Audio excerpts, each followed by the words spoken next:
Hello, everyone. Thank you very much indeed for joining us on an early Monday morning. If you are joining us on Eastern time, it is the afternoon, of course, here in the UK and Europe, where some of our panelists are joining us from. I'm Simon Mawson. I'm a presenter on Sky News, previously an international correspondent. And we are here, of course, today to mark the 10th anniversary of the downing of MH17. The discussion is titled MH17, 10 years later, are the skies any safer? And as we mark the 10th anniversary of the downing of Malaysia Airlines MH17 and the loss of all those on board, it is also important to discuss just how relevant that is to us today, which it still remains so, as I'm sure you're all interested in, which is why you have joined us today.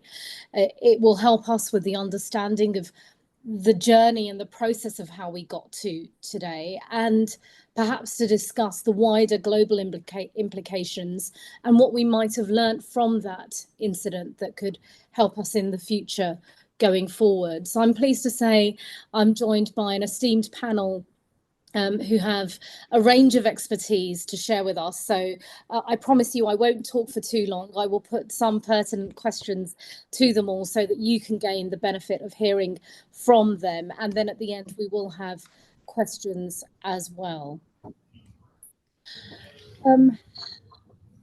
I'll start by introducing our panelists, and first of all, thank you to everyone for joining us. I know it's been extremely difficult to get us to this point. We've had, of course, I think it's important to mention a dramatic news story over the weekend with the attempted assassination of the former president, Donald Trump.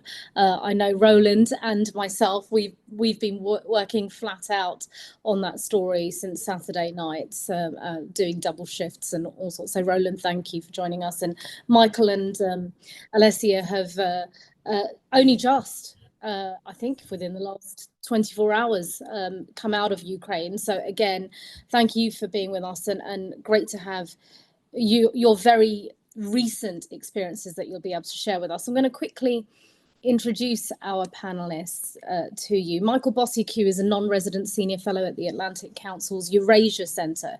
He's an author and a former journalist, a global affairs analyst, and a humanitarian. You can find his work in Forbes, The Globe and Mail, Los Angeles Times, MSNBC and Newsweek.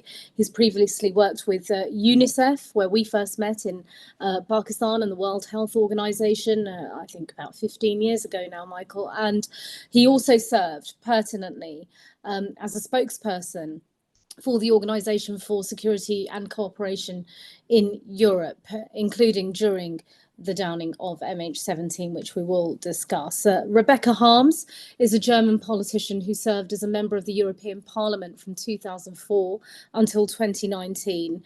And from 2010 until 2016, she served as president of the Greens European Free Alliance Group in the European Parliament. She's been a long-time critic of President Putin and has pushed for a unified response within Europe to the annexation of Crimea in 2014, and of course other forms of Russian aggression against Europe. Alesia Markovich is a Ukrainian journalist, a researcher and a communications and government relations consultant for international organizations. In 2022 to 2023, Alesia was a Ukraine producer for a 4-part documentary, Putin versus the West. And at the time of the shooting down of MH17, she was a member of the OSCE's Special Monitoring Mission based in Kyiv. And finally, Roland Oliphant, a senior foreign correspondent for The Telegraph. He's reported on conflicts, coups, elections across 3 continents. Previously, he was the Telegraph's Moscow correspondent, where he reported on Russia's annexation of Crimea and the first invasion of Ukraine. And for The Telegraph, Roland covered the aftermath of the shooting down of MH17. I'm going to start by asking each of you, perhaps briefly, if you can, talk us through where you were when you heard about the downing and what your connection is to MH17. I've mentioned it briefly there, but if you can give our audience an insight into your connection to MH17. Michael, let's start with you. Sure. Thanks for having me. Thank you, Sema. So yeah, when the shutdown happened, I was in the OSC Special Monitoring Missions office in Kiev. We first learned about something happening through Twitter. It said that a airplane had come down, and then as minutes ticked by, we realized it was a commercial airline.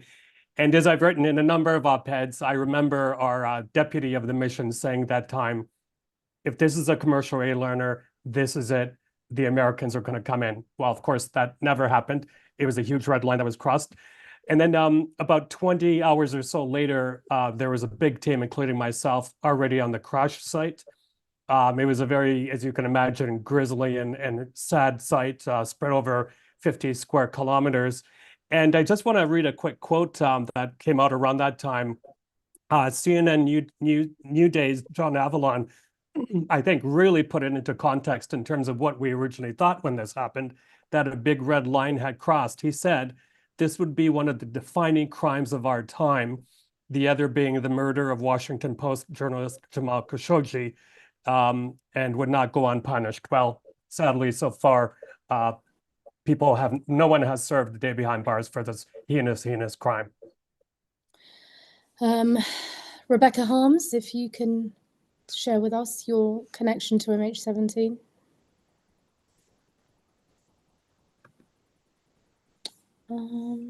Unmute yourself, thanks. So I can precisely remember where I was, because I was at the beginning of a planned trip to Kharkiv. It was at the end of a plenary session in Strasbourg, and I was at the airport when I learned about the crash. I was just boarding to go via Amsterdam to Kiev, so therefore, during the flight, I was already thinking how to adapt my plans. So luckily, all appointments for the first day after the downing of MH17, all appointments in Kiev took place and were quite interesting. Not all were not all delivered what I expected, because the diplomatic corps then in Kiev was very, very cautious. And nobody wanted, especially the Germans, I remember again, they wanted not to be biased. So the two sides of the conflict, and maybe also the Ukrainians could be responsible. These were the messages I got during the day after the downing. Then the next day I continued as planned to Kharkiv and had meetings with the city council and the emergency authorities in Kharkiv. And there I witnessed how they tried to cooperate with the authorities in the territories occupied by Russia, but how all connections were breaking away. They had prepared a lot of emergency support in the city of Kharkiv already 2 days later. So huge, how do you call it, these houses to get the remainings of the victims. Everything was prepared, hotels for the families to arrive, everything was prepared, but nothing then could be used because there was no real cooperation besides one small team of OSCE going to Torres in the neighborhood.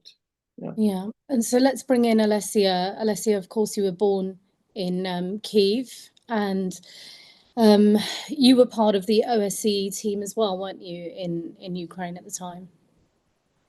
Thank you, Simon. Yeah, indeed. I was working with Michael at OSCE's mission, and I heard the news. I think the news broke out late in the afternoon. I was on my way home, and Michael called me and said that this crash happened. I immediately turned back to the office, and we started working. And Michael and a group of colleagues went to the site. I stayed at the office handling media requests for information, preparing comments, press releases, and that was a very tough teamwork, because the information from the site was coming every minute, and we had to do everything in our power and our authority to help reporters get the real picture from the spot, or even those who could not physically enter it. The information provided by OSCE-SMM was the reliable source of information, so that was what we were doing those days.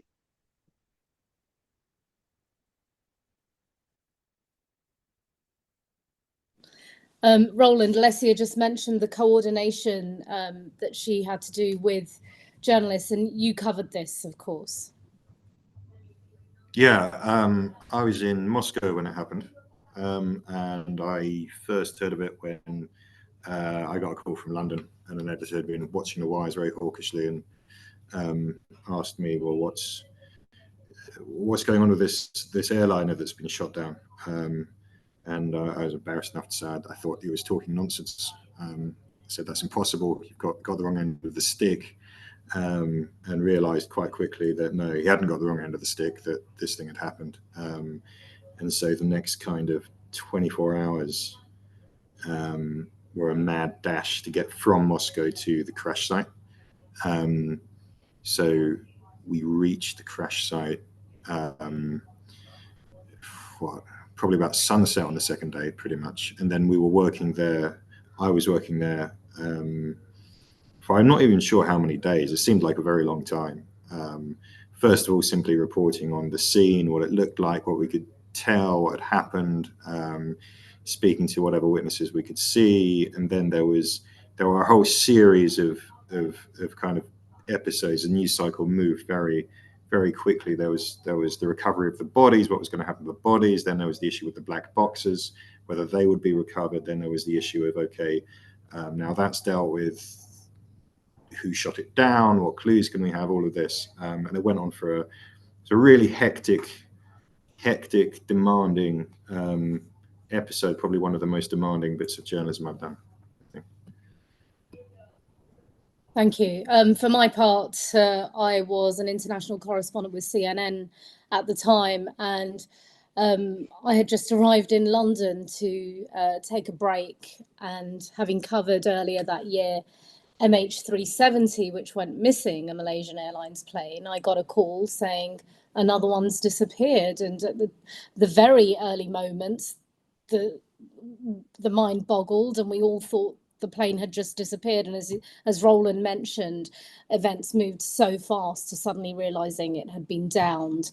I was sent to Amsterdam, so my coverage was entirely focused on the people who were on board the plane, the families, the friends, the relatives, reaching out to them, identifying them, and speaking to piece together the lives of the people on board that were lost. So I entirely covered the story from the Amsterdam side rather than the Ukraine side, but of course spent a lot of time with colleagues also coordinating as we created that jigsaw puzzle together. And Alesia, I want to ask you, because you were saying about trying to distinguish the facts from fiction as information came into you, so that you could share that then with the journalists at the time. And I know you are keen to discuss the level of disinformation that is out there. And I think it continues to be out there today,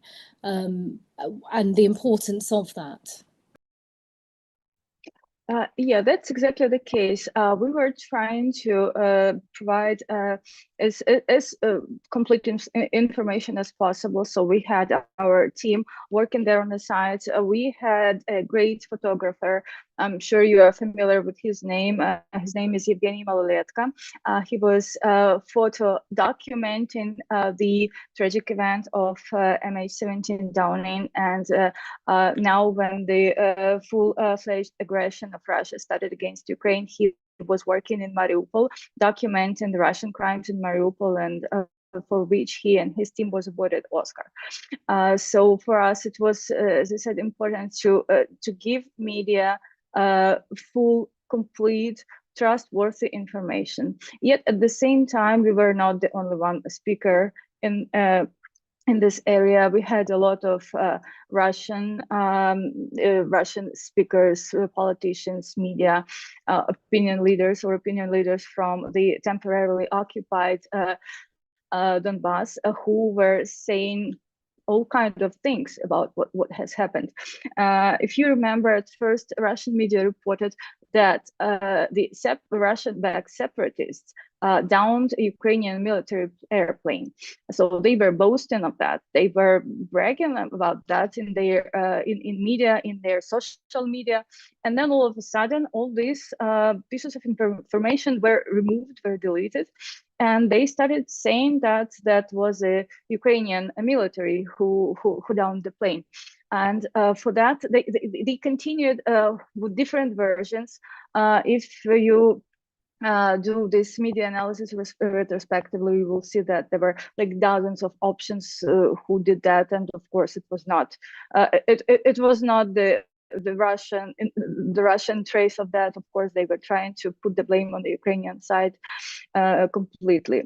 But the investigation that was done by the Dutch group proved otherwise. They figured out, they collected the evidence, they figured out who were the guilty people, and so that was the voice of truth in all this information mess.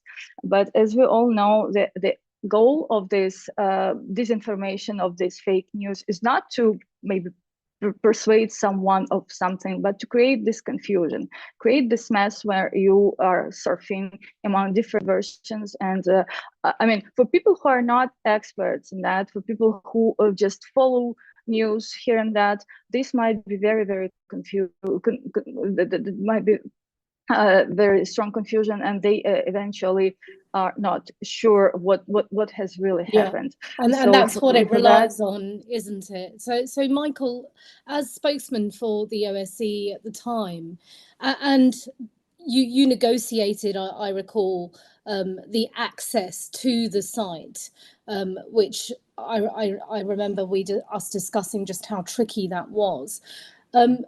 Just how hard has it been in terms of navigating that disinformation and making sure that, I guess that there's this combination, isn't it, of giving dignity to the people on board, but also making sure there is a thorough investigation and the right information is out there? Sure. Yeah, I just wanted to mention first, though, that in about 24 hours from now, I will be landing in Amsterdam, rolling down pretty much the same airfield where that plane took off from, because on Wednesday is the memorial service. And in the intervening 10 years, I've become quite close to the relatives. But yeah, when we arrived there, of course, it was a completely different set of circumstances, at least for me, then than it is now, because I was the spokesperson for an organization that runs on consensus that represents 57 member states, including Russia. So no pointing the finger at them, anything like that. However, we did make it very clear that we did come as the eyes and ears of the international community, that we only report what we see, we don't speculate. And not only do we report to member states and, you know, further on to the world community and to the relatives, but we also, as you pointed out, negotiate access. And it was very, very tricky at the time, because, you know, we were dealing with a bunch of thugs basically at the start who were armed. Excuse me, they were very aggressive, and they really limited the access. But I think what happened, Simon, in the days to follow is higher level intervention came to bear on the Russian side to open up access and to replace those thugs with people who understood what was going on. But yeah, at that time, as Alesia pointed out, we put out daily reports, we put out spot reports, but that was all against the very, very strong Russian narrative that we couldn't say anything about, because we can't criticize one member state or another. So basically that was left up to the journalists. Eventually Bellingcat came in as well. But I'll say one more thing, Ellen, on this is that what's different now, of course, is the availability of social media, of cameras like this. When PS752 came down in Tehran, what backed the Iranian authorities into the corner was all of that documented evidence. So it's much, much more difficult for someone to spin a false narrative when all of that physical kind of digital evidence is there. So that's actually a big plus for humanity, I think. Yeah, although we do know about, of course, the kind of disinformation that Russia has tended to put out onto the internet in terms of imagery as well. I want to bring in you, Rebecca, because if we move this forwards now from the moments of the crash and the immediate aftermath and look at the investigation, it took a long time to investigate what happened. And I know you reflect on that to say that there is much to learn from the investigation.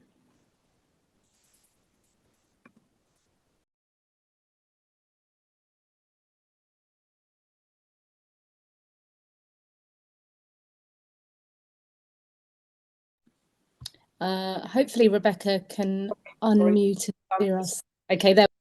Yeah, for myself and for many journalists, but also human rights activists, lawyers, etc., also for public authorities in Ukraine, I know that they learned some lessons from this very, very long-lasting efforts to bring the war criminals responsible for the downing of MH17 to justice. And it was really a very, very long proceedings.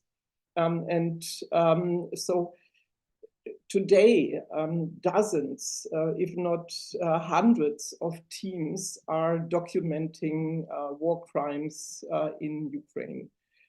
They are in a very professional way also collecting witnesses and statements of witnesses so that court cases can be opened based on professionally gained data, and the chances to bring war criminals to justice, the chances are much better than in the very beginning of the MH17 case. And so as it was mentioned already, so MH17 and the work afterwards done by the Dutch prosecutors, but also by the joint investigative team, it's a very impressive work, but it probably would not have been successfully applied if there would not have been that much engagement, not only by Bellingcat, but also by other groups working against disinformation and doing all these geolocation, what's possible today.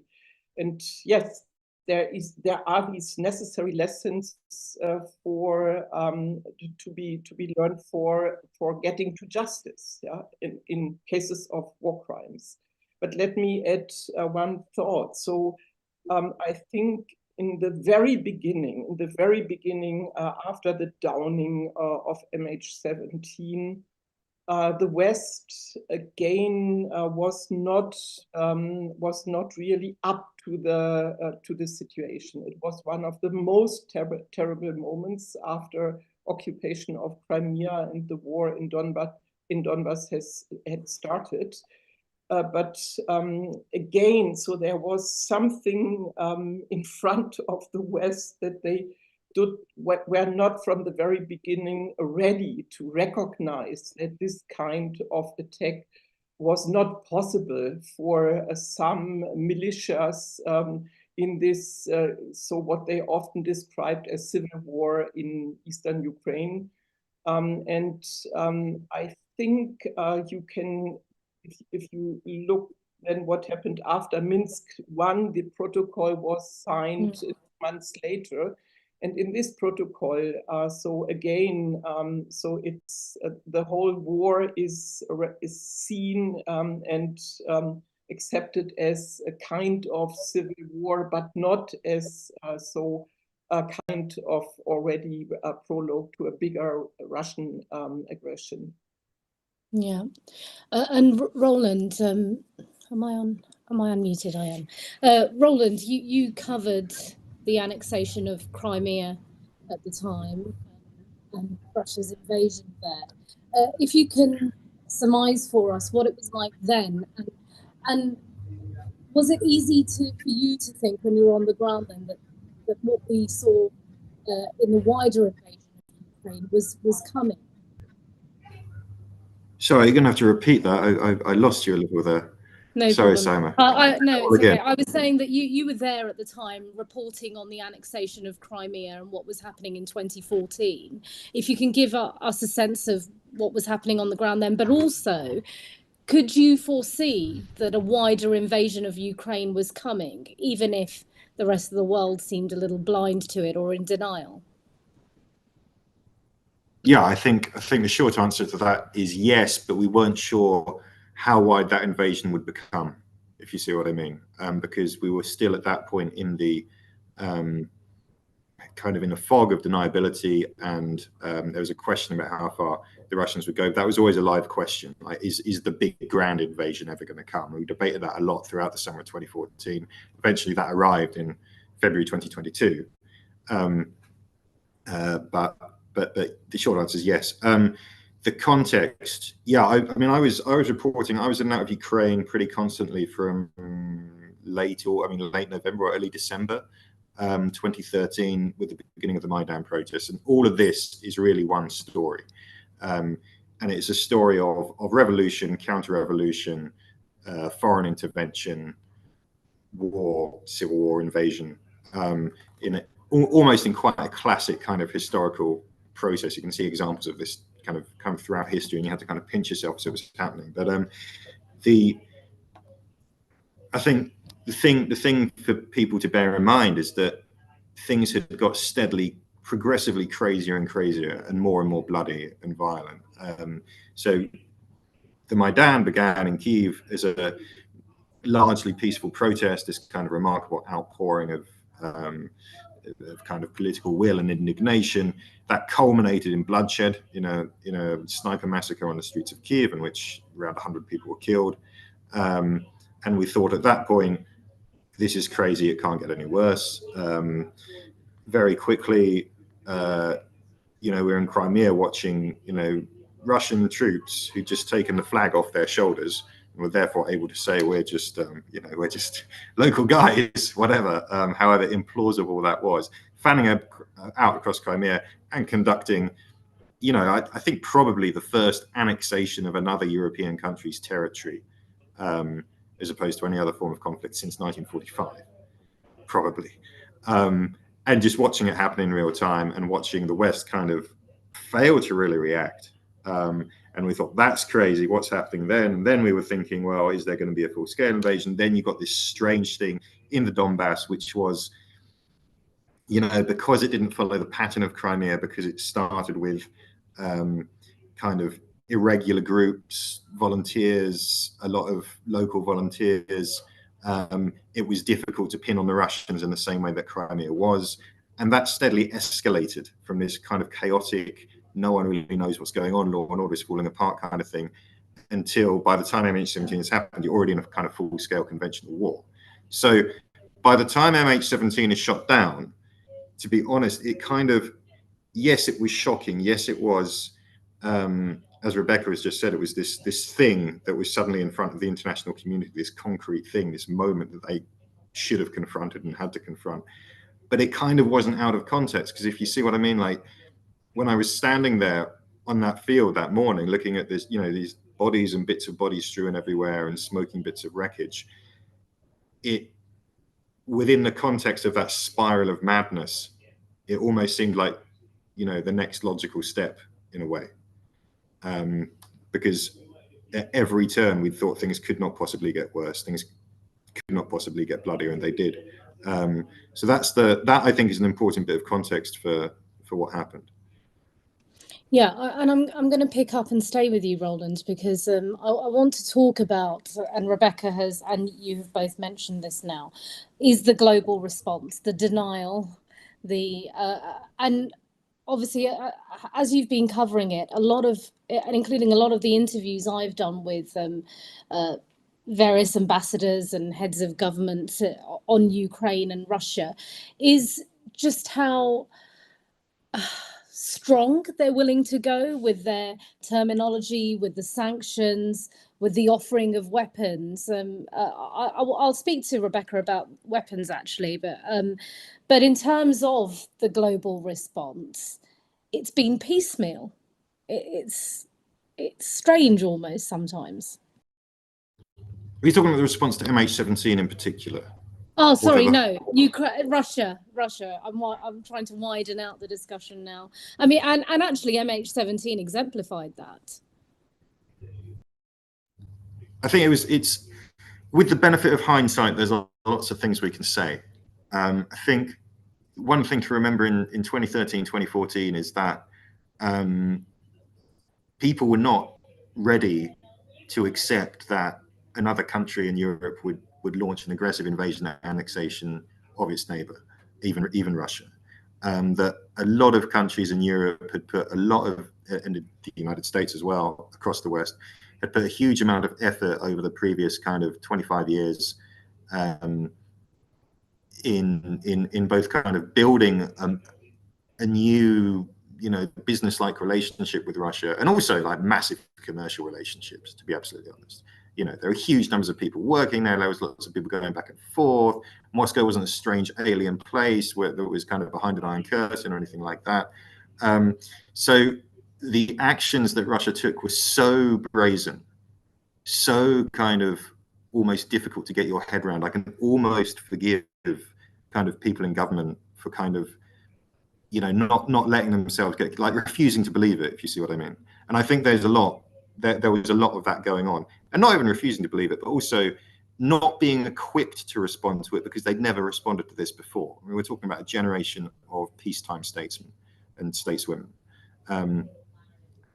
So I think in their defense, you have to bear that in mind. Kind of, what were the options? What could they do? Would they actually go to war? Did they really understand what was going on the ground? It was incredibly murky. All of these different things.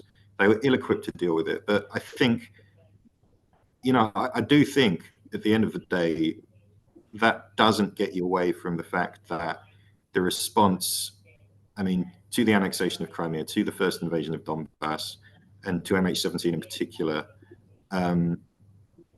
was pretty limp-wristed. There's no real way of getting around that, I think.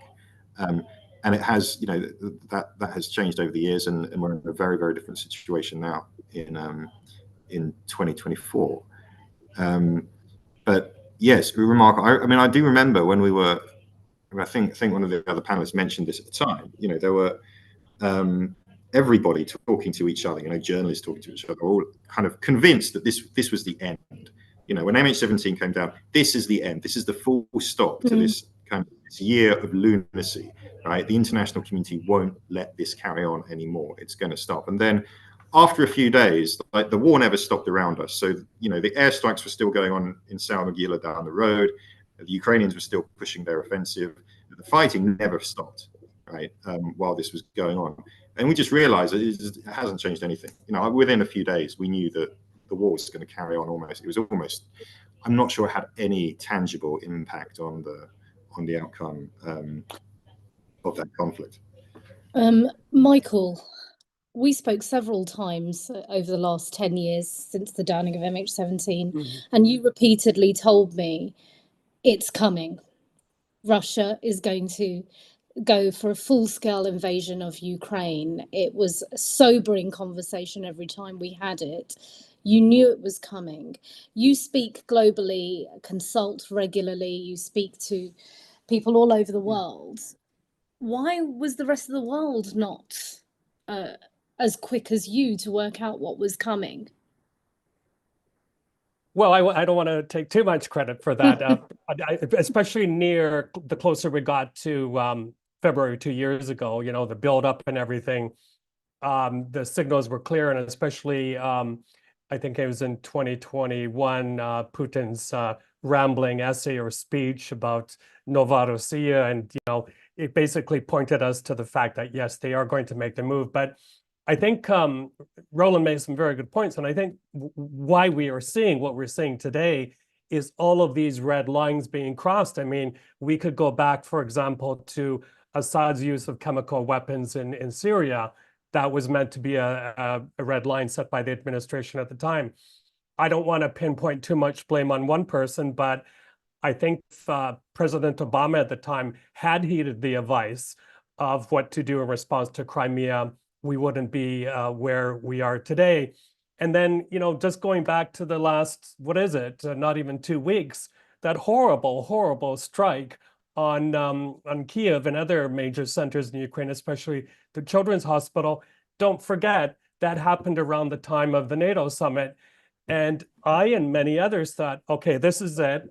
NATO leaders are going to go way beyond more sanctions, giving the Ukrainians a little bit more latitude with weapons, putting that 40 billion euro aside. They will allow, for example, Polish F-16s to at least patrol Western Ukraine and take more aggressive action.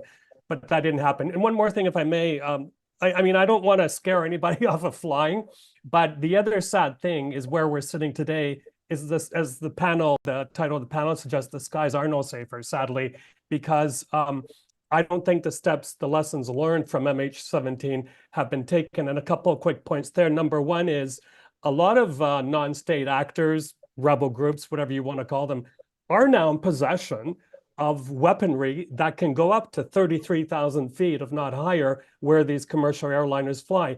And number two, as the Dutch Safety Board report points out, is that, is it ICAO or IATA or even the airlines themselves are not responding properly to conflicts. Many of them now we have, but they're not responding in terms of stopping their flights, flying over these conflict zones. So that's a lot of stuff to worry about, but that's where we are today. Yeah, you're right. Even recently with the Middle East conflict, I looked at the flights and they were still flying over for quite some time until they decided to change the flight paths. Alesia, you've been patiently listening to all of this. I know you were in Ukraine when the Children's Hospital was bombed, and as someone who grew up in Kyiv, it must be incredibly frustrating and upsetting to see the lack of solid response, shall we say, or stronger response than we've seen so far over the last 10 years. I would try to connect two dots, the events of 2014 and now. So you already mentioned that the Western political Western citizens did not see the danger of the invasion of Donbass, and this gaze was basically stopped them from seeing much more serious things. Why this gaze happened is probably because Ukrainian military back then managed to localize this war. Managed to localize the conflict only to Donbass. So the rest of Ukraine was living peacefully. And when international missions, foreign journalists were coming to Ukraine, they saw a pretty normal country living living its life. And the war was like 900 kilometers from Kyiv. That's far. Now the war is everywhere. The war is in Kyiv, in Kharkiv, in Odessa, in Dnipro, anywhere. And you see the rockets flying, you see this horrible destruction, this damage, and there is no safe spot now. And when the Russian missile destroyed the Children's Hospital, there was like, I could not really believe it. I lived across the street from this Children's Hospital, and I mean, a person cannot understand that somebody can do such a horrific thing, to direct a missile at children who are getting chemo or cancer treatment or something else.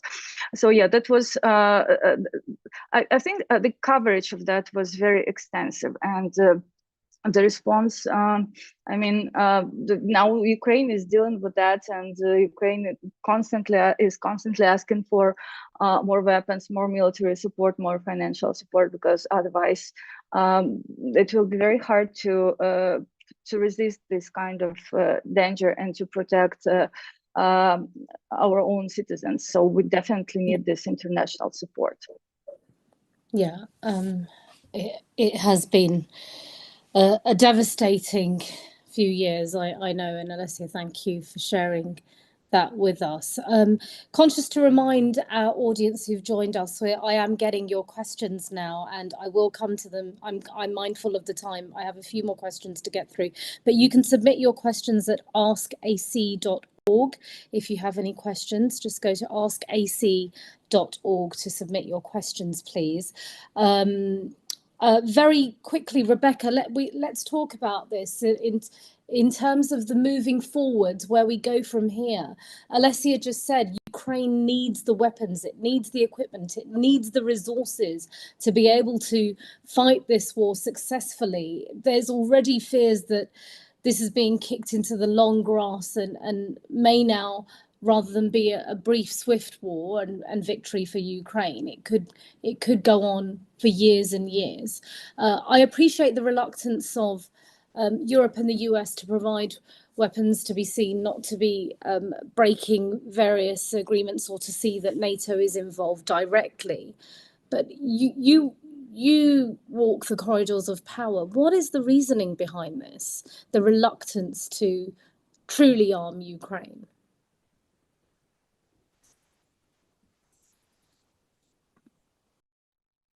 So I think it's a very difficult question, and probably there are more reasons than only one, but as you describe it, so I agree. So Ukraine gets, meanwhile, much more support than ever. So the West is even preparing to step up weapons production and to fuel the weapons industry, to not only support Ukraine, but also to be better prepared to defend itself in case. So that's taking place, but it's taking place very, very in a very, very slow motion mode. So it took us 2 years to come to the serious decision in Germany to really step up our weapons production.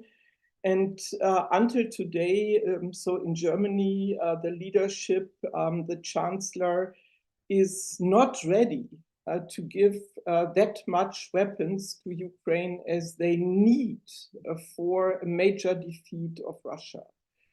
There are even still discussions about the deep doubts about the ability of Ukrainians to win, to get to victory and to free its territories. And those doubts are then again fueling the reluctance to support Ukraine with weapons. So it's at least as I observe it in my country, it's a kind of vicious circle. And how comes? So my guess is still that our interests, our German and maybe I can say Western interests in Russia and functioning relations with Russia are still important. They are still so mattering, and as long as this is the case, as long there will not be a major change. And in addition, also, I think I can say it for Western Europe as such, the Russian disinformation about what's going on in Eastern Europe, the role of NATO, and American interests. So that's quite successful. Whether we like it or not, it still matters. And there are many politicians in the West, here in Europe, who still believe that Russia had reasons to attack Ukraine. And these reasons were created by us. So it's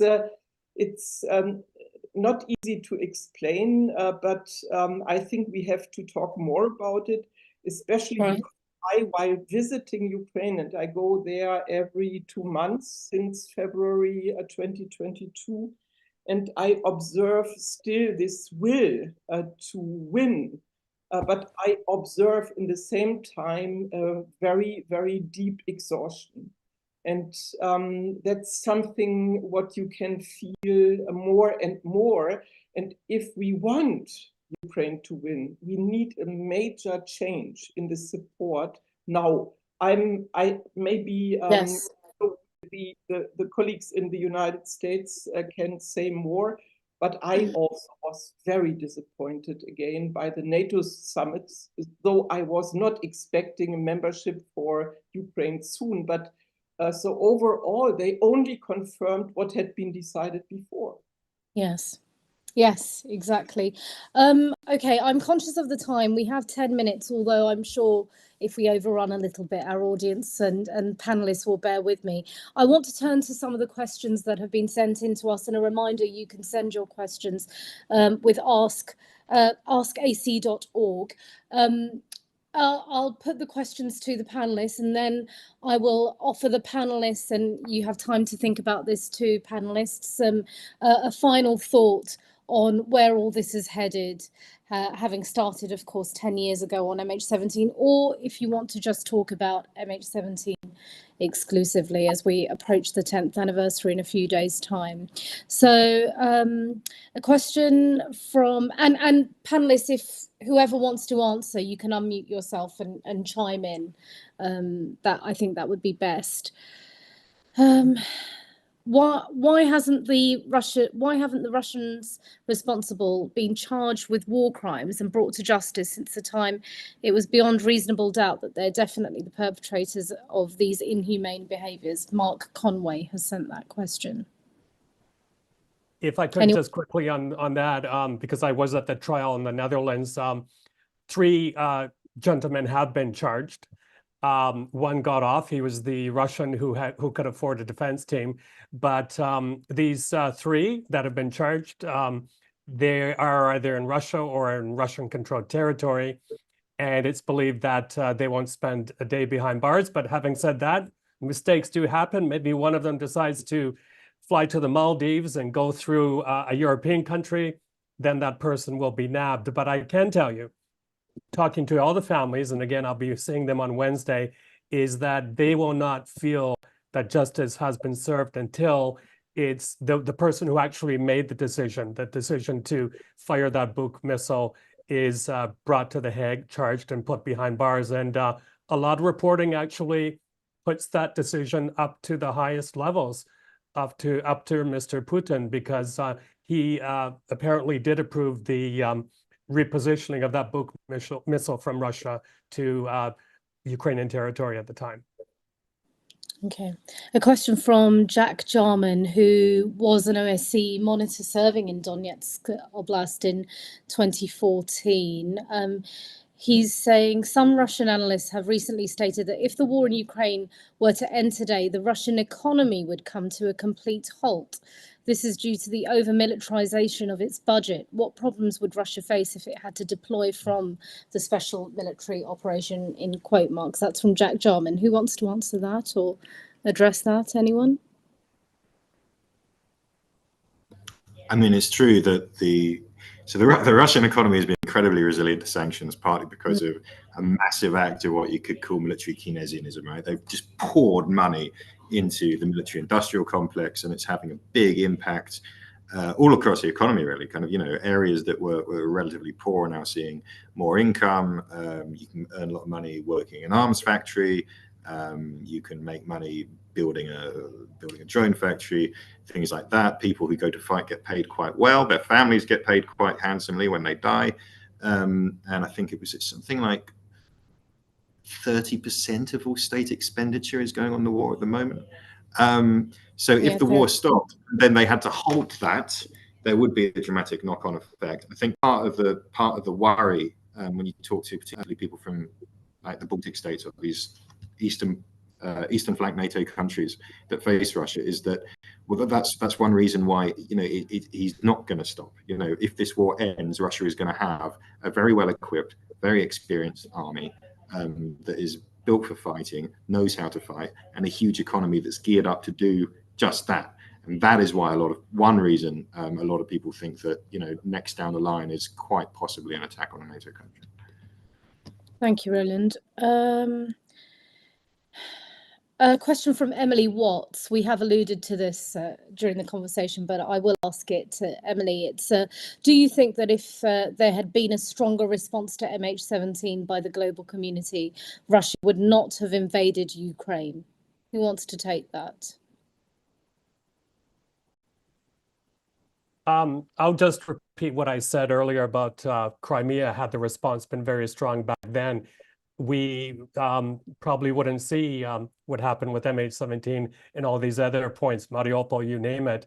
What really, really worries me once again is that we have gray lines. We don't have red lines, is that these thugs, these dictators feel empowered. They watch each other, and they're going to more extreme measures to get what they want. I can guarantee you, just very quickly, that I'm sure Xi Jinping is watching very carefully the response of the United States, NATO, Western allies to what's going on in Ukraine in his calculations on when he will make the move on Taiwan. Yeah. May I add a little bit? Yes, please do. I'm sorry. Sorry for cutting in. Just speaking about the events of 2014 and Western help to Ukraine. Some analysts say that had Ukraine obtained all the necessary help, military and financial, the operation against the Russian military and Russia-backed separatists would remind the Operation Thunderstorm that Croatia conducted in 1995 when when Croatians liberated the temporarily occupied territories. But now, I mean, it didn't happen, so it's very hard to talk about something that could have happened potentially, but it didn't really happen. So it's hard to retrospectively evaluate the response. Thank you, Alesia. Chloe has sent in a question, and Rebecca, I think because of your interest in the investigation, I'll ask you to answer it, but obviously if any of the other panelists want to add, please do.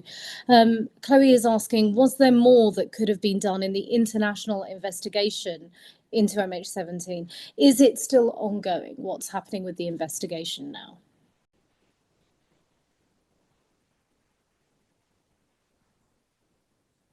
So first of all, the joint investigation team had asked tribunal of the United Nations to investigate MH17. This was vetoed by Russia, so as expected, and then the Dutch decided to open the court case. But I think it would have been adequate to take it as a global case. So after the verdict against three people of those who had been accused, three of the defendants in 2022. So the verdict happened half a year after the great invasion began in Ukraine, the Russian invasion. And after this verdict, so the case was brought to the European Court of Human Rights and also to the International Civil Aviation Organization. But in these organizations, at this court, the case is still pending. So I think altogether we have to think about how to deal in future with these cases, which are prepared for other big and devastating war crimes. And thank you. Sam, if I can I just want to 30-second thought. So Sorry, is that I think sadly the relatives of MH17 and MH370 share something in common. Not only the airline that was being used, but that both investigations have seemed to have come to a halt. The Dutch have said, to the pain of many, many of the relatives, that we've reached the limit of investigating this. We can't go further for now. It's been suspended. That really came down like a ton of bricks on a lot of them. Yeah, I agree. Yeah, it's very painful, very hard. And I like you, Michael, I'm in touch with the MH17 people, an entirely different scenario there. I want to apologise because actually I mixed up two names and questions. I just realised when I was going through the questions, I said that Jack Jarman had been the OSCE monitor, but it wasn't. It's James Powell. So apologies, James and Jack. James was an OSCE monitor during serving in Donetsk Oblast in 2014 and on several occasions accompanied the Dutch government's recovery team that searched the crash site for human remains. He's asking, does the panel think that the Russian Federation will ever take responsibility for the downing of the jetliner? I think even I could answer that with a resounding no. I suspect. Anyone? Actually, I mean, look, if you look at the history of these things, and this isn't the first time it's happened, you know, so the Soviet Union shot down a Korean jet in 1980. The Americans shot down an Iranian jet.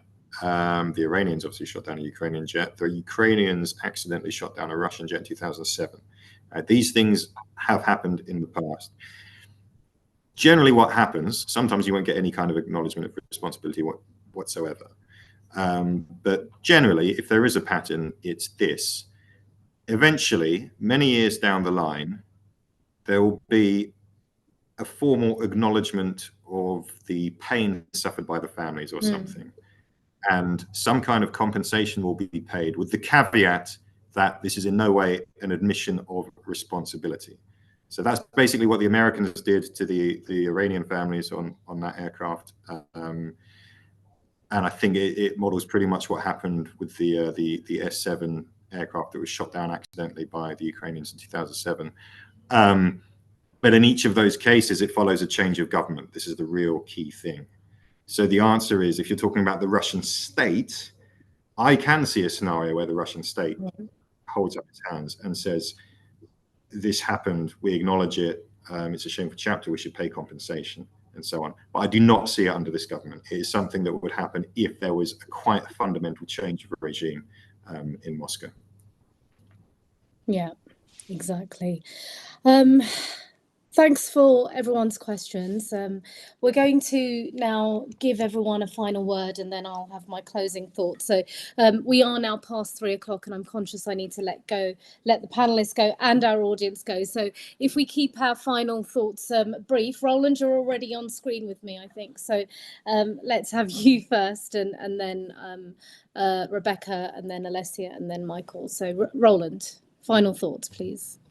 Oh, I don't, you know, so I mean, I've been talking about this story for years and years and years. And I always feel a little bit guilty because I was just the man who happened to be there and happened to report on it because I was a man on the spot. I think really on a day like this, you should be thinking about, you know, the families of the 298 people who were killed, who are still kind of, you know, awaiting justice. And as was just remarked, you know, the investigation is stalled, even though the JIT itself said, you know, that there's strong evidence to believe that it was Vladimir Putin himself who authorized the deployment of that air defense unit to Ukraine, even though we kind of know the Russian army unit that it came from, even though we know that those people who were prosecuted and charged, Igor Girkin, Dubinsky, Leonid Harchenko, relatively low level.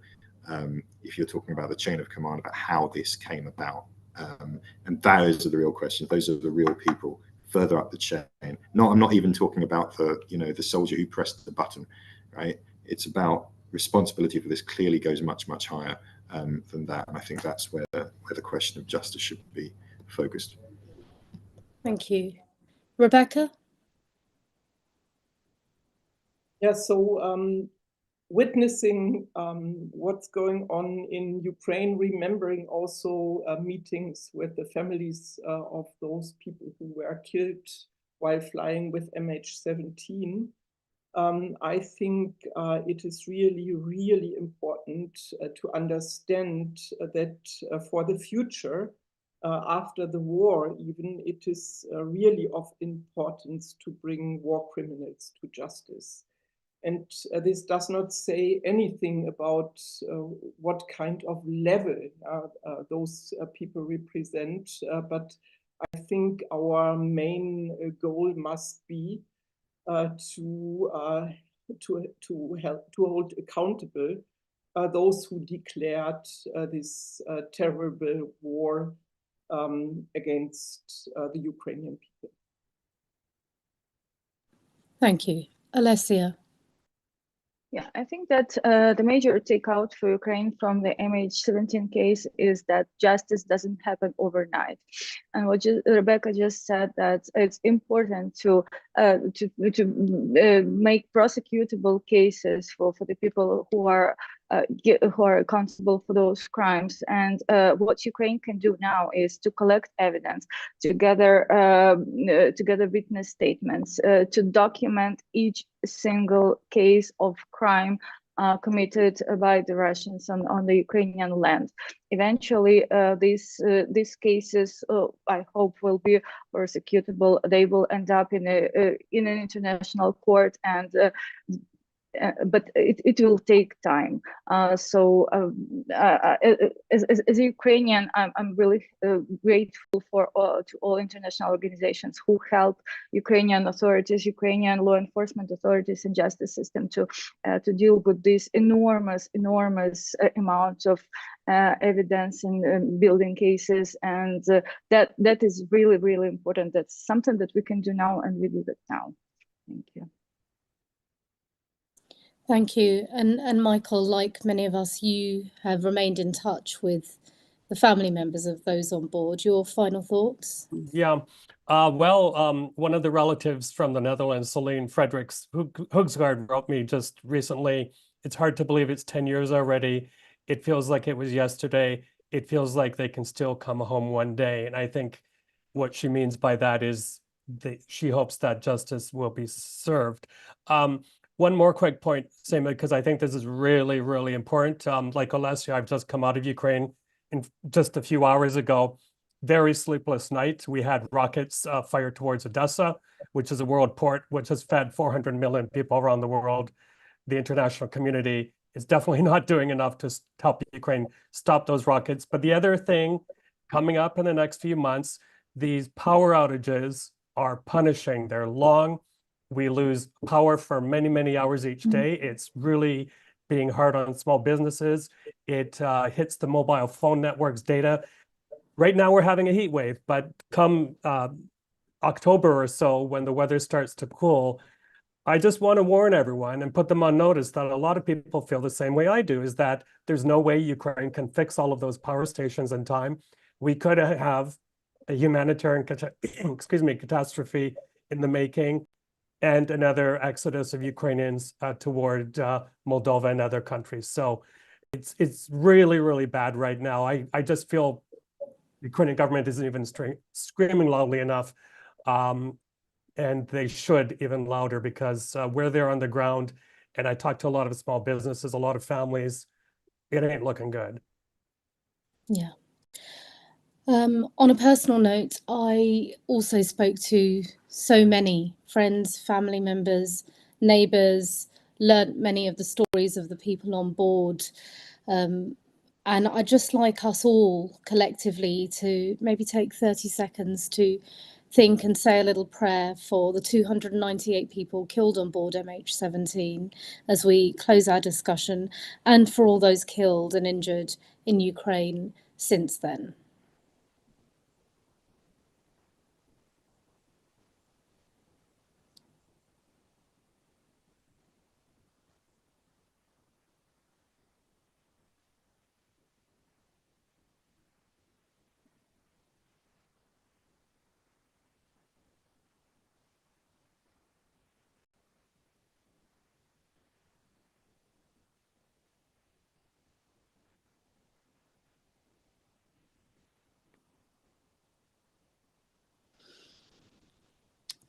Thank you. I thought it was important to end on a minute's silence as we approach the 10th anniversary. Thank you to the panelists, Michael Bossier-Q, Alesia Marikov, and Rebecca Harms and Roland Oliphant. Thanks so much indeed for joining us.